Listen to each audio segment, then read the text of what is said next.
Welcome to The Last Breakfast. Please enjoy the video. You begin by confirming compatibility.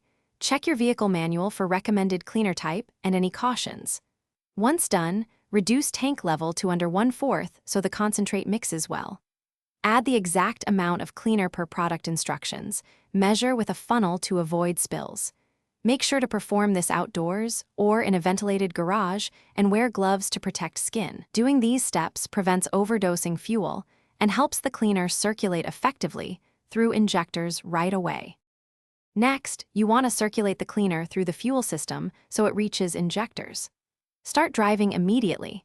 Combine short city bursts with a sustained highway segment for 15 to 30 minutes. This variation forces different injection cycles.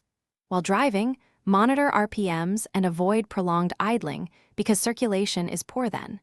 You should notice smoother idle and crisper throttle response as deposits dissolve. If performance doesn't change after the drive, repeat the recommended treatment interval as the product label suggests. To finish, top off the tank with good quality fuel to dilute any loosened residues and restore normal mixtures. Once done, reset your expectations. Minor improvements are immediate, but stubborn deposits may need a second treatment or professional cleaning. If the engine still runs rough, check for vacuum leaks, bad plugs, or clogged filters. These mimic injector issues. Keep the remaining product sealed and labeled. If the cleaner caused any unexpected symptoms, contact a technician for a diagnostic scan to pinpoint the root cause. Thanks for watching. If this was helpful, leave a like and consider subscribing. See you next time.